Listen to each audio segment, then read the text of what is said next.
Trustee Lori Frasure, how are you? I am so good. How are you? I am doing swimmingly. 4th of July is tomorrow, so I'm very excited about that. Yeah. What are you doing? Oh gosh, I mean it's Idaho, so we got to light some fireworks off. We got to go see the big shows. We got to barbecue. We got to do all the things. Yeah, I had Mayor McLean from Boise on. Her episode actually published today, but I had her on yesterday, and she was saying that Ann Morrison Park has like fireworks, and there are all kinds of things. So for people in the area, if they don't have fireworks in their community, they can always go downtown and see a great show. I think they're gonna have food trucks and everything. It's gonna be we've done it. It's amazing. The one in Meridian's great. The one in Middleton's great. The one in Eagle's great. Yeah, wait.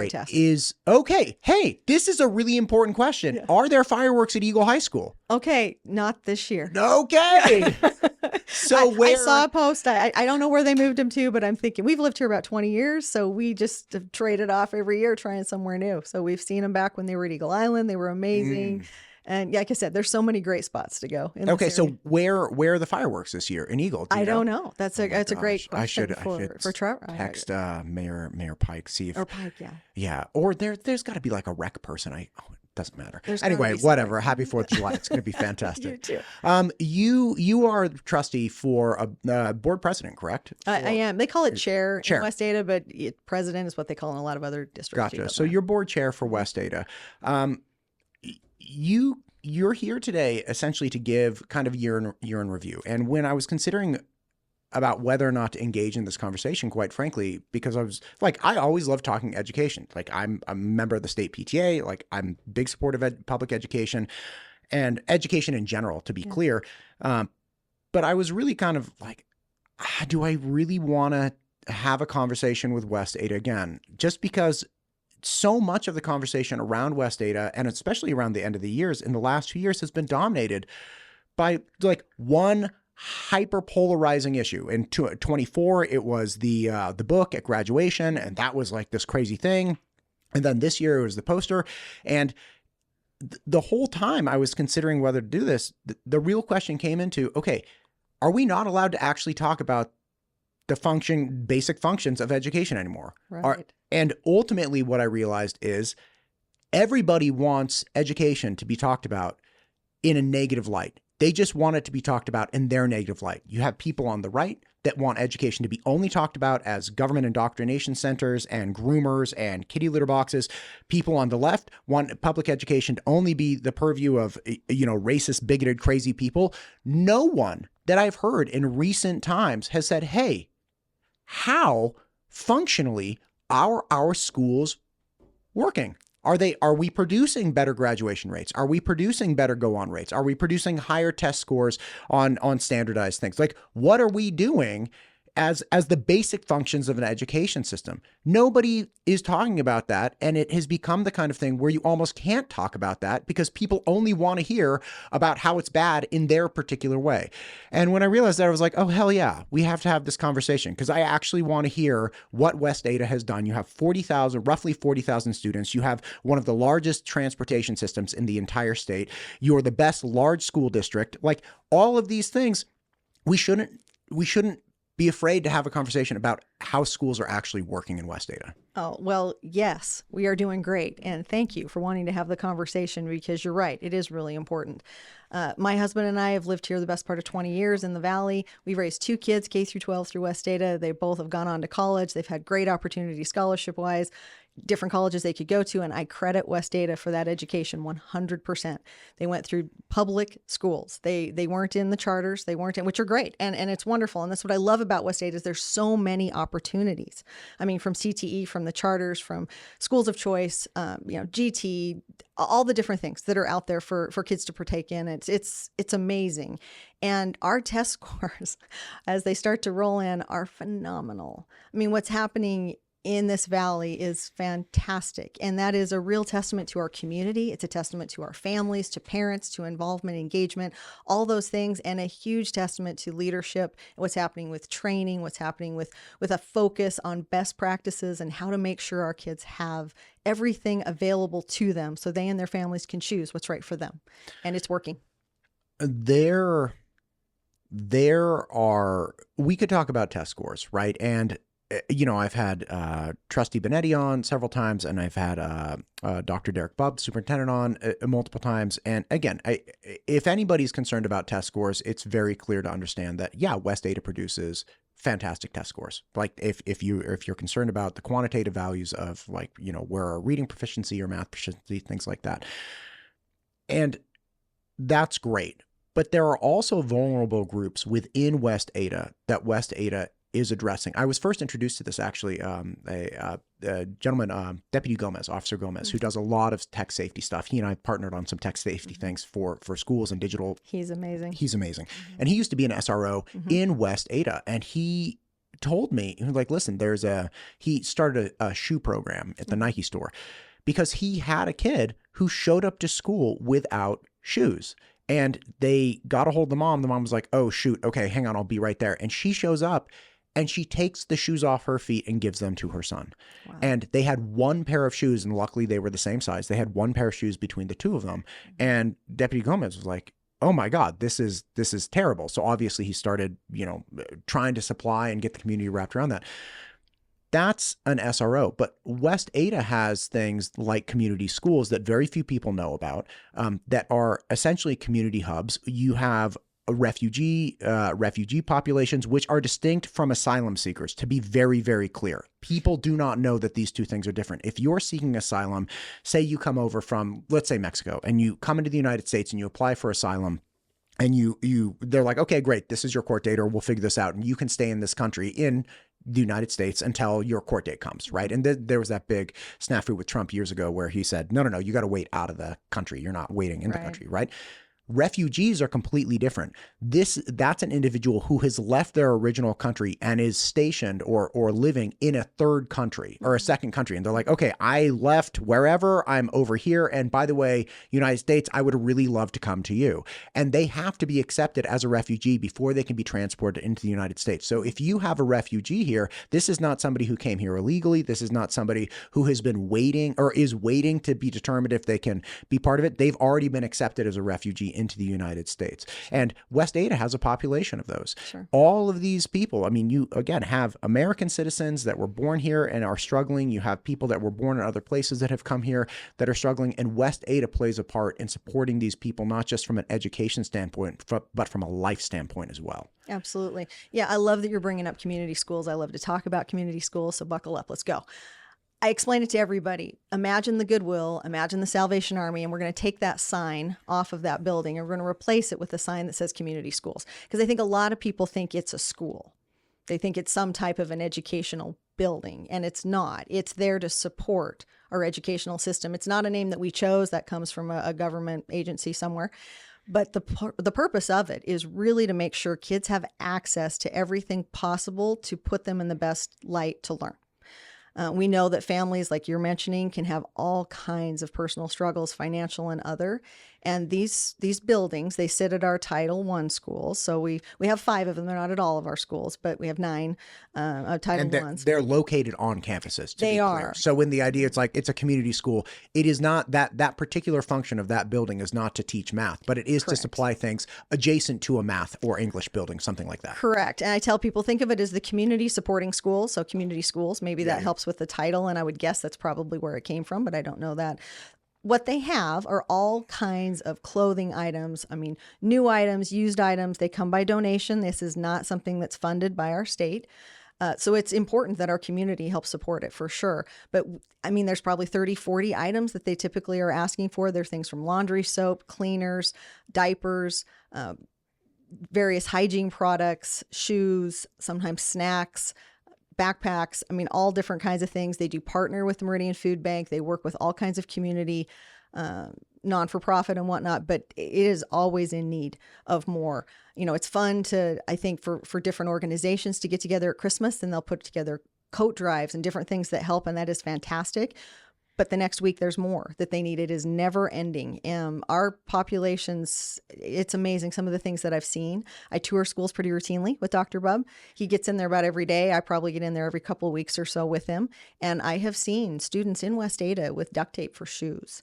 It's amazing. We live in a really wonderful community, and as I've talked to several people about this, about 12 actually on my street that I mentioned it to not too long ago, and I had 8 carloads of items to take over and help out with. We live in a community that wants to help. We live in a beautiful community full of people that care about each other, that love each other, and want to make sure our students and our neighbors have access to anything and everything to help them in their lives, and especially to help our students learn and have opportunities. Yeah, and the thing that is, in my mind, a little bit unique about community schools, and there are a lot of unique things about them, but it's going directly to the person. It's like zero administrative cost, zero waste. It's like if I donate a bottle of shampoo or I donate a backpack, it's literally going into that space, into the Title I school, and it's going on. By the way, could you explain Title I schools, please? No, great question. I was actually thinking that as I said it. So a Title I school is a school where 50% or more of that population has qualified for free or reduced lunch. Now, what that means is that the caregiver took the time to fill out that application online and qualify for it and go on. So it's going to be at or below the poverty level. We know that not everybody has the means, ability, or whatever to do that. So just because there's 9 that actually qualify as Title I does not mean we don't have kids floating around all over our schools that need that assistance. So it doesn't just stay at the Title I schools. They do share it all over. I've been in several of our middle schools. We don't have, most of our middle schools, I think I want to say Meridian Middle is the only one that actually qualifies there. But several of them have little closets, if you want to call it that. They have classroom space that's been kind of turned into this type of thing, where our community schools, when they get items that don't apply, maybe they get things at an elementary school that would fit a high school student, those are moved to those areas. They do everything they can to make sure that when a student is identified, and our counselors are doing that, our teachers are doing that, we have talented people in these buildings, they're able to say, hey, little Johnny here is struggling. They need some help. And I've talked to some of our community school counselor advisors, and they've said, no, sometimes we're clothing maybe 5 or 6 kids a day, head to toe, new socks, new underwear, new everything that need help. And there's a myriad of reasons for that. It doesn't mean they don't have a loving home. Sometimes it just means there's a lot of struggles at home. And we're there to help. And we're that kind of community. We want to do that. You have 9 Title I schools. Is that accurate? Mm-hmm. And how many campuses do you have total in West Ada? 59. Okay. Now. So we really have roughly like 1/6 of the West Ada school campuses are campuses that you have at-risk populations, or high concentration of at-risk populations. High concentration. I like that, because we do have at-risk students at every school for sure. And there's different schools where that concentration is higher for sure. But no, every school has students that struggle. Every family, even the best of intentions, things can change for families. And so it's important that we're always keeping a keen eye to see what we can do to help. Recognizing that, a large part of young people's successes comes down to who they're going home to, right? If you have, 2-parent households, we just talked statistics, 2-parent households versus 1-parent household, you have a much higher probability of not just graduation, but matriculating onto college. That's just a reality, right? When you hit a certain income threshold, right, you have an increased population or increased probability of, going on to college, things like that, or just having quantifiable academic success, right? So we have a lot of things where we could look at a lot of the highlights of West Ada in general and just be like, hey, look, we have like these really high-end test scores, or we have these really high-end AP things. But, people could argue, yeah, that's because a lot of populations within West Ada have more resources, or you have, two-parent households. But in recent years, I've kind of started wondering, okay, but what's the mark of bringing up the lowest 25%? Mm-hmm. Because I was having a conversation with Rod Grammer, former president of Idaho Businesses for Education. And this was even off air. He said, look, the biggest struggle with public education right now isn't how to continue polishing the students that are going to do well, right? And like, yeah, we want to provide them every opportunity. We want to provide AP classes and, dual enrollment, and you want to graduate with an AA degree, your college degree, while you graduate with your high school diploma. Fine, let's provide them a capacity to do that. Said, but what's really happening is we have this unrealized potential in the lower quarter. Mm-hmm. That's where we need to bring up, the resources, the attention. We need to help those students realize more of their potential, because they're the ones that are going to be struggling. And ultimately, even if you you can look at it from an academic standpoint, but if you look at it from a societal standpoint, you're like, listen, we're going to have to take, if we are not successful collectively as a public education system with that lower 25%, we will end up taking care of them later. Right? It's going to cost us more money later. Some of them will become incarcerated, or at least you have a much higher probability of becoming incarcerated. That's going to cost us an astronomical amount of money. Other people will land on social services if they don't have skill sets to offer the community in exchange for, money, like getting a job. So what is being done in West Ada to grab that lowest 25? Great question. And to kind of pinpoint something you just said too, we talk about the money that it would cost. So with that in mind, does money actually equate to better education? And not necessarily. You've got to have the right people in the right spot. And West Ada is doing it for the little bit of nothing as far as property taxes right now. I mean, we may see property taxes for schools go to 0 next year. What they're doing isn't necessarily, I mean, money is important. We have to, we can talk about money and the things that we need for buildings and facilities. And, we'll definitely send big thank yous out to a legislature for 521 and the things they've done to help us. But no, what really the brass tacks is going to be the focus. It's going to be what kind of training is going on. What's the leadership look like? And Dr. Derek Bubb is doing that. Our test scores this year show it. So to your point, how do we make sure we're helping that population? Well, we're going to look at our Title I schools and say, let's look at our reading scores. Right now, as the IRIs come in, it's exciting. We've got K through 3 is really what we focus on. That's really where language English is taught on a high level. That third grade is the threshold year where if you cannot read fluently or successfully by the end of third grade, the probability that something bad is going to happen to you later in life like skyrockets. I had it's a big deal. Yes, I had a gal who's a early reading specialist on about a month ago. It was a fantastic conversation. But like, this is the thing that if you're going to invest in anything, get people capable of reading. So instead of learning to read, they're reading to learn, and they can learn whatever and do whatever in life. Because any subject is dependent on being able to read, right? So let's look at those scores. Right now, West Ada K through 3 is sitting at 80% reading proficiency. That's fantastic. That means kids are reading at or above their appropriate level for that grade. Our all-day kindergarten has gone in the last 3 years. We've gone from 72% to 83%. Our Title I schools, we've got, I think it's Ustick Elementary is sitting in the 90 percentile. And that's for reading third. Proficiency. Okay.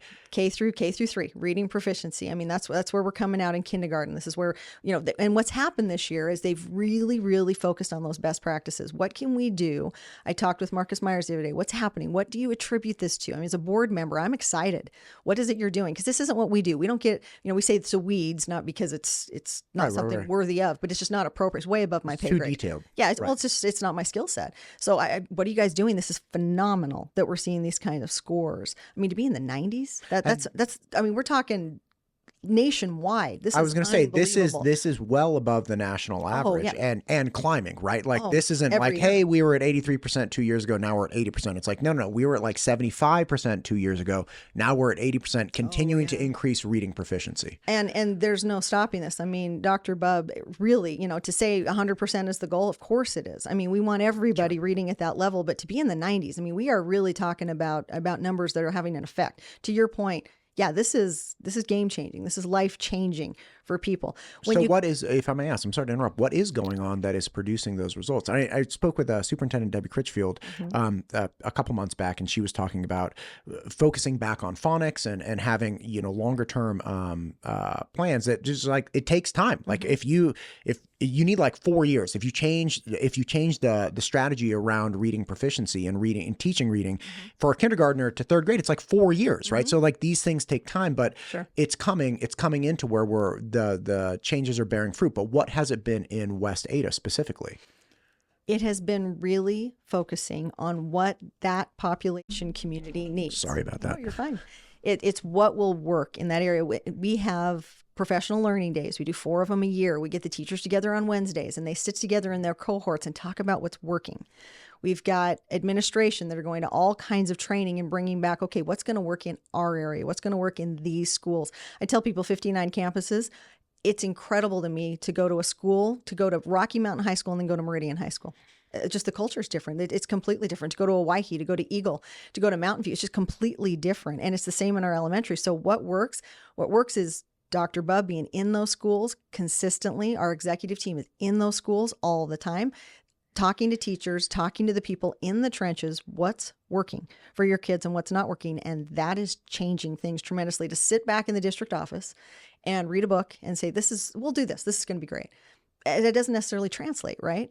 And then the biggest point I've got to say too is it's what's happening at home too. At the end of the day, the influence that the home environment has on a student, their interest in learning makes such a difference. So taking that into account then, because this is a question that I always have, which is we tie a teacher's or school district's essentially rating or their however we value them based on something that they don't have complete control over. Right. It's like, hey, why aren't you at 100%? It's like, okay, we have 10% of kids that are homeless. Like, how do you rouse them to give a squat about reading when they're just trying to not get rained on tonight? Right. Like, that's a difficult thing to do. Sure. And then they score poorly on a test and you're like, and people blame you. It's like, okay, but we're going to have a portion of the population that are always struggling. So how is it? Does West Ada have a piece in supporting that, or beyond the community schools, or is it look in supporting the community more with the community schools and supplying them with more of their basic functions in the most vulnerable populations? That's how we're actually moving the needle forward. Right. Yes. All of those things are helping. And yes, a community that is involved and engaged in each other. And you live here, you know what I'm talking about. I mean, people care. I stand at the grocery store and people ask, oh yeah, you're in West Ada. What's going on? What can I do to help? What can I do to, support kids and support my family and support my community? That helps a lot. Just that mindset changes things a lot, which sounds really silly, but it does. It to see people volunteering at schools, the reading moms or dads, if you will, that come in and they're sitting in the halls, they're just volunteering, to help those kids that are falling behind a little bit. I tell people both of my kids were not reading at grade level when they came out of kindergarten. I read with them every day. I was a stay-at-home mom. I was working with them and they weren't. And so I became that reading mom, and I went in and I worked with kids, and they do catch up. They just need that extra time and that extra help. And I watched 30, 40, 50 people that I recognized from my neighborhood walking through those halls doing the same thing, alternating day after day. It makes a huge difference when the community cares about education. That spreads. It's contagious. And you're right. We do have a homeless population. We do have kids in really tough circumstances. The community schools help. The counselors help. Our SROs help. I mean, it's amazing the relationship some of the kids have with them. It's fun to see. I mean, Officer Gomez is loved by so many, even though he's not working in that same capacity now. Oh, kids know him. I mean, it's fantastic. It's amazing the influence culture has on education, and on anything really. But yes, having the right people. I mean, we've got extremely talented leadership sitting at West Ada right now. Extremely talented, from our superintendent down to our kindergarten teachers. It's amazing to walk in these rooms and see what's going on. I tell people all the time, you can't believe what our teachers, paras, secretaries, everybody are doing day after day. The love and service that they give to these kids, it shows, and it's working. Over the last year, there have been a lot of, throughout the legislative session, they're obviously right out of the blocks with, the voucher or, school choice bill. Up, down. People thought it was going to pass, then it was going to fail, and then it was pass, fail. And then, President Trump sent out a tweet, and then everyone was like, well, that's the nail in the coffin. Like, people aren't going to be able to overcome this. That is something that will, at least it's my understanding from people that know things, because I don't, it's like that will affect the population of West Ada and likely other public schools within the Treasure Valley, because that's where you have the most private schools then students can go to using those funds. So that could potentially cause a drop in population. But West Ada itself has been, in the absence of that, I think 3 or 4 years prior, has also been slightly dropping in population as well. Is that something that you're concerned about as a function of, hey, we're not delivering an education that is relevant to people or that they value or feels relevant? Or is it, no, we think we're actually accommodating everybody appropriately? Or like, what do you attribute the slight drop in population to? Well, a couple of different things. There's a couple different questions in there. The population drop, I've talked to a lot of builders, got a lot of friends that are in that industry. And I think we all know the cost of living in this area has gone up quite a bit. Yes. Talked to a few real estate agents as well. I would venture that some of the things affecting, because it's the lower grades, especially kindergarten, first, second, that we've seen some decline in numbers. I just don't think this is a starter family neighborhood, if you will, Sure. anymore. When the median house price is 500,000-600,000, I don't know too many kids that can come right out of college and grasp, jump into that world. Yeah, right. I couldn't have.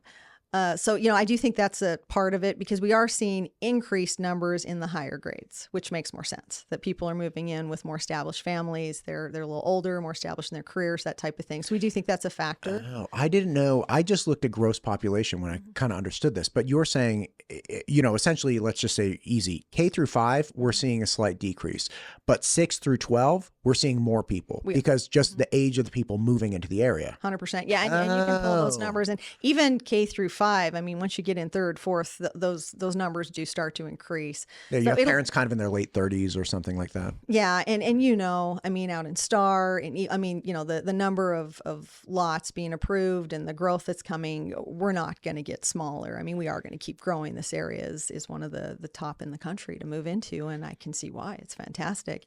But to your other question, which helped me out here, lead me back to it. Essentially, are you worried about school choice? School choice, thank you. Hampering the population. I am not. I think school choice is so important. I mean, like we've talked about here for the last few minutes, parent choice, guardian, family choice, student choice of where they need to be is the ultimate indicator of their success. When kids can sit back and say, okay, yes, we've got a traditional school. That works for some kids. For some, it doesn't. Charter schools, I mean, West Ada, as you talked about, sponsors several. It's important. Meridian Medical Charter, and some of these they're so important that kids have those opportunities to go to a spot where they fit. Maybe that doesn't work. We've got the academies that are phenomenal that help. We've got Rebound, School of Choice. I mean, we've got things to give students opportunities with their families to choose where they might have a better opportunity for education, if that makes sense. Yeah. Not everybody does well in a traditional setting. Some kids really don't want to be in the sports and the assemblies and, all of that hype. That's a little overwhelming for some.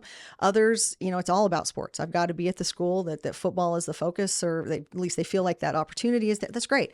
Again, if they're going to go to college on scholarships for academics, fantastic. Renaissance provides an amazing opportunity for someone to really hyper focus on education. But like I tell them, it's not like we're teaching things differently at Renaissance. The population that goes in there is just very, very interested in really mainstream academics. Yeah. It's, and you get in a traditional school and you're going to find a little more of a balance there. But when we look at SAT scores and ACT scores, we can find those high scores in our traditional schools too. You just have a huge concentrated population at a school like Renaissance. But again, it exists. So parents can choose where they want to go. So when I hear school choice, I think fantastic. I mean, more choice for families is great. And how the legislature chooses to handle that's theirs to do. That's above my pay grade for sure.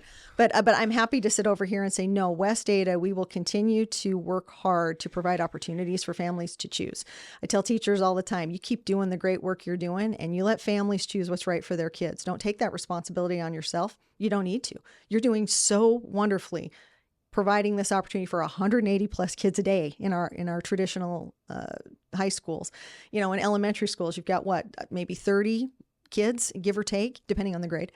Lower grades obviously are much smaller, but you've got this responsibility on you. Let parents choose, if they want to put their kids in GT or they want to do whatever, but you keep fighting the fight because it's working. Our test scores are showing it's working.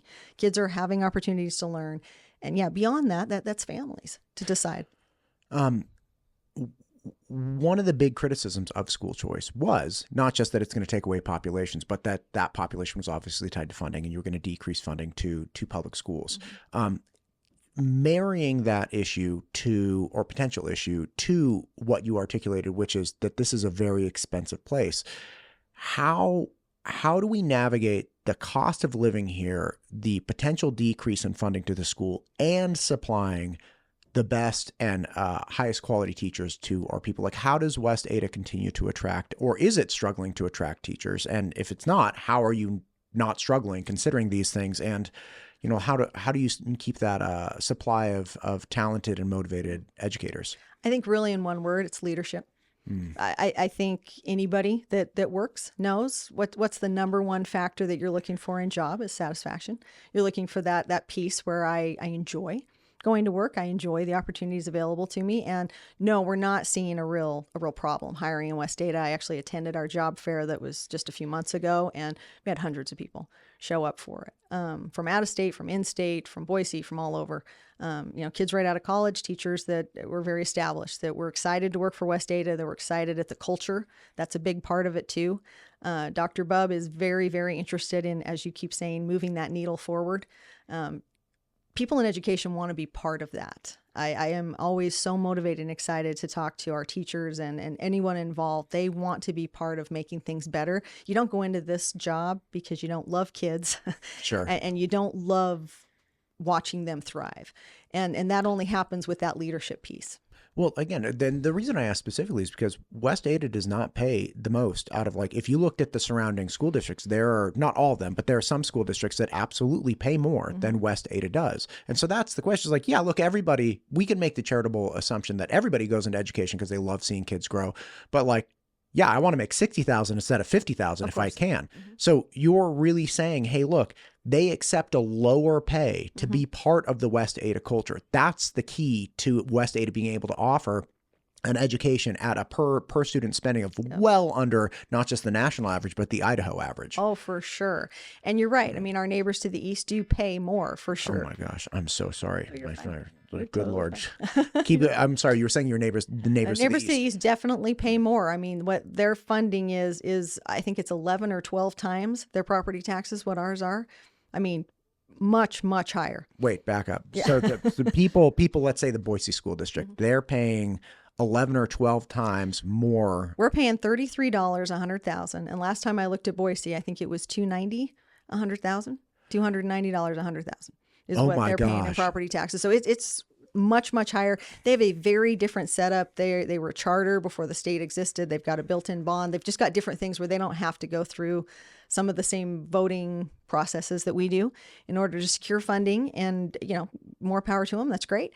But West Ada is doing it at a ridiculously smaller cost, and we're doing it better. We're scoring much higher on tests than they and then anyone else in the state. So it's exciting to see that. And why is that possible? How is that possible with less funding? Again, it's possible because of the culture, because of the leadership, because of the people that want to be a part of it. And it's also possible because of our legislature. They are increasing teachers' wages. That has happened in the last legislative sessions. 521 money that we received this last year, huge. I mean, the CTE facility that we are in the process of purchasing right now would not have been possible without 521 money. We had to have that money available at that moment that building became available. We've been looking for years for something like that. And, it had to be in the perfect spot with the perfect setup and the perfect opportunity. That just doesn't fall out of the sky every day. And this one literally did. It's right next to the district office. Busing won't be a problem. I mean, it's a huge warehouse that already has a little bit of some offices and whatnot in it, but it's basically an open canvas that we can bring in our construction CTE group that can come in and do all kinds of framing and different work. We'll have the kids work on it. How fun will that be? To kind of keep costs down as they develop it. I mean, obviously there'll be things they can't do, but they're amazing. I mean, the things they're building, tiny houses for veterans, they're doing all kinds of stuff in that CT program. So they're very capable. The instructors we have there are all people that have worked in those industries that have that skill set. So it's amazing. And that is because of the funding that came from the legislature. So looking forward, I have hope that kind of funding can continue. I know we have legislators that care a lot about education. They talk to us consistently, and I'm excited to see what could be coming down the pike in upcoming years. So I'm hopeful that way too. It's possible that if we explode, with growth, and we have issues with size, with high schools and whatnot. Right now we don't. Right now we're sitting okay. I mean, our high schools are full. That will change in upcoming years. But for today, we're sitting all right. And we'll continue to let the population know where we're at. We will have probably this fall at one of our board meetings, we'll talk about projections for the next 10 years. I mean, we know we've done a facilities assessment. We had an outside company do it. They have no stake in it. They don't do any construction. There's nothing in it for them. And we know we've got over $1 billion in potential, or not potential, absolutely, costs that will come up. And that's things like, HVAC and roofs. Oh, roofs, paint, everything. I tell people, I mean, to repave Rocky Mountain High School, just the parking lot, is $2 million. And that kind of thing has to be done from time to time. And parents, kids, they know that. I get emails occasionally, hey, there's potholes over here. And yeah, $2 million is what that costs. To put a new roof on a building that size is, maybe $500,000. These are costs. We all know we have homes, right. you need new roofs, you need different things, to paint, to recarpet, just the maintenance type stuff is millions and millions of dollars for 59 buildings. So no, we'll have things that we'll have to talk to the community about, and how that goes will depend a lot on what kind of help we get from the legislature and, how quickly the community grows. But no, the $150 million we got from 521, we are utilizing absolute best we can. And so far I'm impressed. We're building Star Elementary School. That's been approved. Anybody in Star, look for that email. We're looking for a name for that school. So we'd love to get, let's get everybody involved and pick a name. This is your town school. This is great. Again, the CTE building will be part of that money. And I mean, $12.8 million, that's a really pretty price tag for a building the size that we're going to be getting. And we hope to have that open the fall of next year, so 26, and we hope to put maybe 1,000 kids in it over the next, couple, 3, 4, 5 years as we develop that building and build it out. But to have, different programs, different pathways available, and I get asked, what will those be? We're going to sit down with the community and we're going to say, what do we need? I mean, Dr. Bub and I talked about it the other day. What Lori and Derek might want may not be what the community needs. So let's find out what the community needs, where the jobs will be, where those opportunities will be for kids. And let's look at it that way. Welding has had a little bit of a backup, a little bit of a waiting list through the years. We've had people talk to me about cosmetology, about HVAC, about electrical, different things. We're open. I mean, we're excited to put anything we can in that building. And to your point too of, how do you keep kids interested in education, and how do you give them, different opportunities across the board? CTE is a big way to do that. Trustee Redford said it at a meeting a couple of years ago. I mean, this is how you change generational poverty, is you take kids out of high school with a pathway, with a skill, with a trade.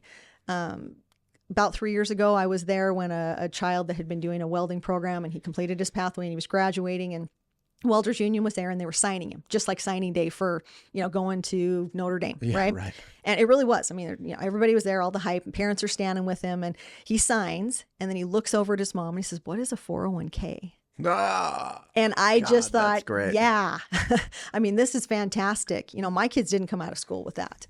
They took some CTE classes, but they didn't come out with a pathway, and they're in college, and that's great.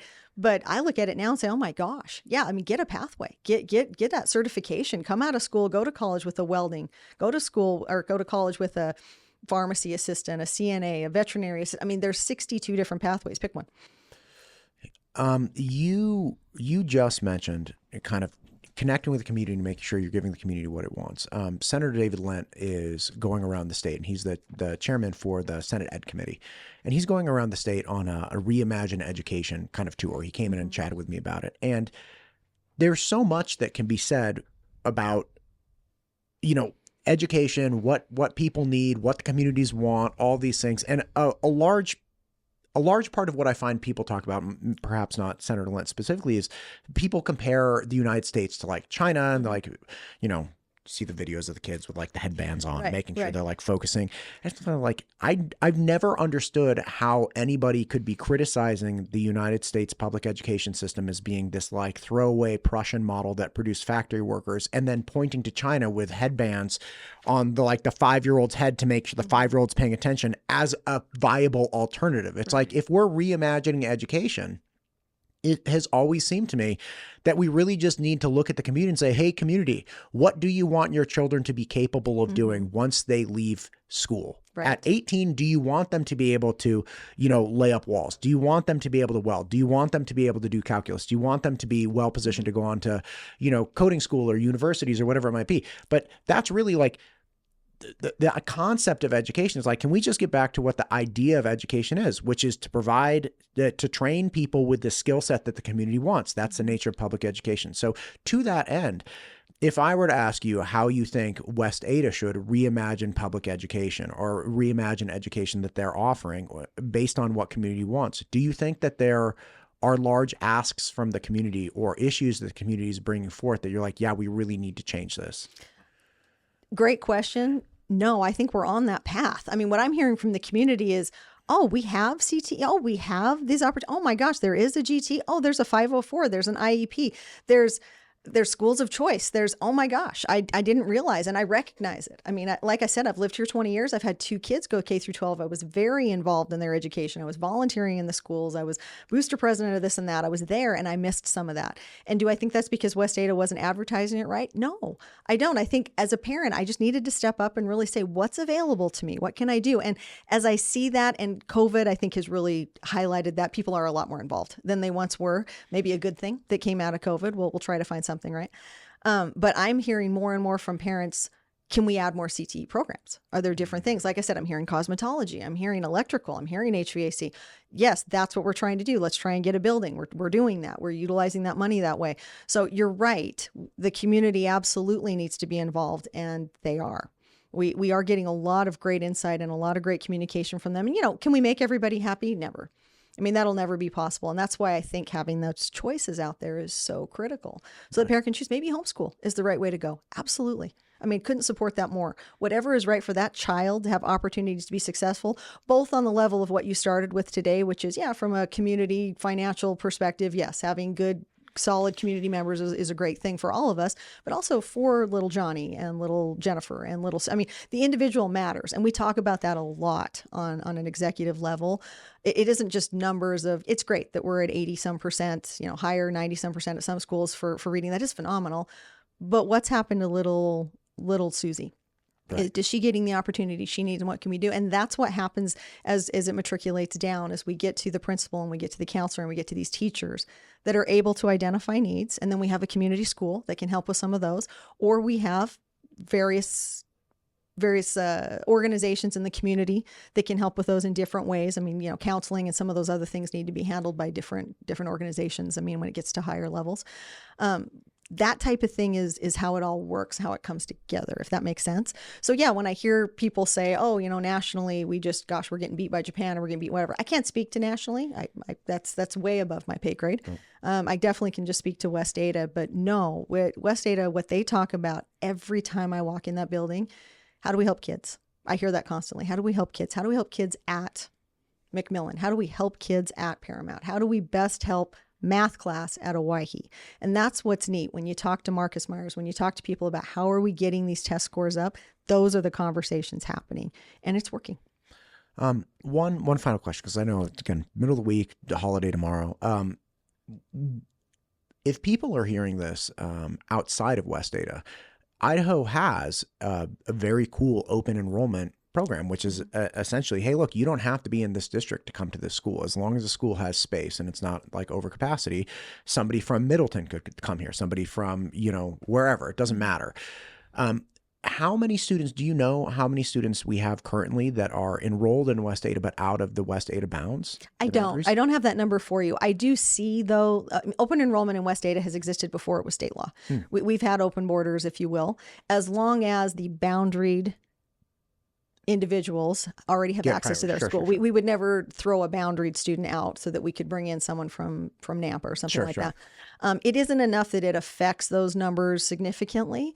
But no, when you said Middleton, I'm like, oh yeah, we've got Middleton students. We've got Caldwell, we've got Cuna, we've got Boise. I mean, I see it all over the place. And that's fantastic. Again, opportunities for students and families to choose where the best fit is for them.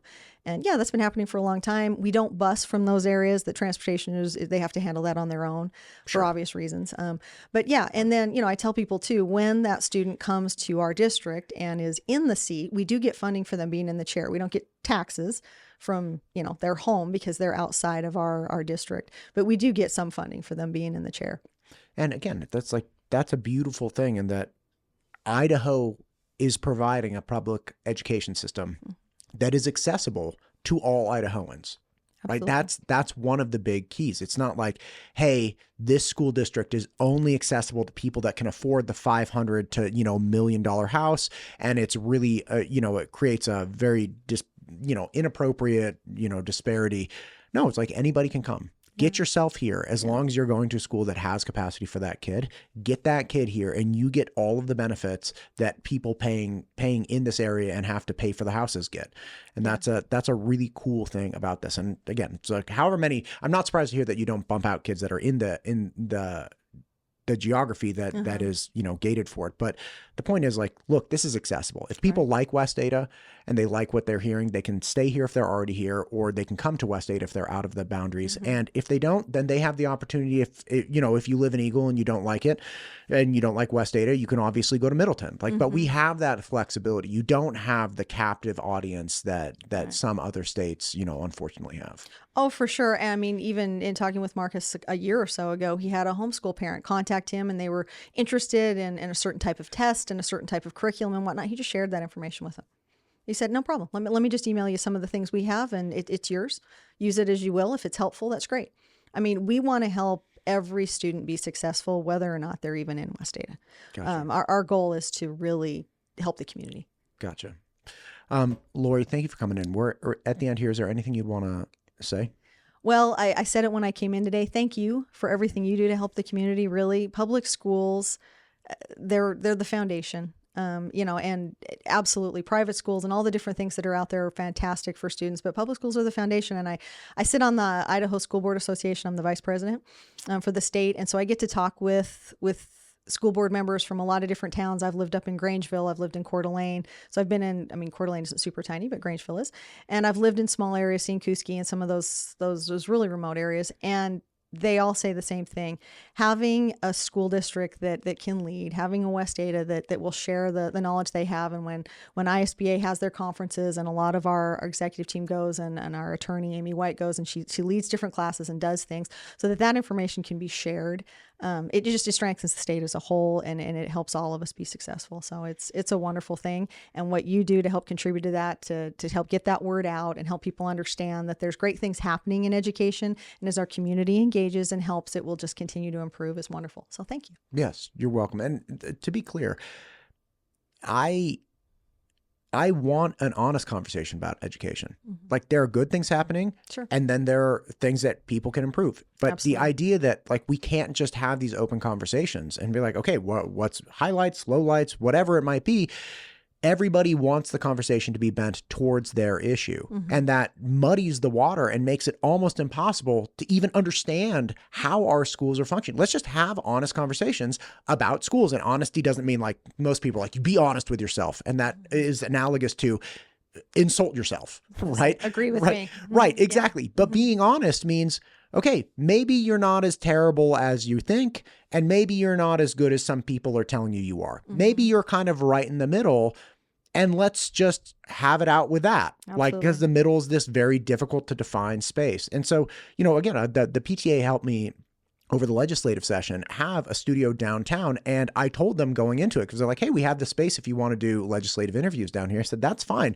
But I'm talking to everybody. And that includes, Representative Clint Hostetler, who, overwhelmingly thinks public schools are failing, and totally fine that he thinks that. And as well as, the PTA president, Alexis Moore, former PTA president, she came in and, she's obviously very pro public education. So she's like, we just need to have conversations about this in an authentic manner. And that will yield the best understanding and the best modifications, because we'll understand what the actual results are and be like, okay, I either like this or I don't, but at least we know what it is now. We have a clear target. Absolutely. And I think the thing that's amazing that you're hitting on is we're all on the same side. And I think that talking with people all the time, even when we disagree on certain issues, we actually agree with a lot more than we don't. We are on the same side. We want good communities.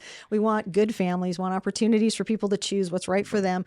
And so, yeah, when you get to a specific issue that people get in their corners on, if you will, I think try to remember, everybody, that both sides of that issue, I think, mean well.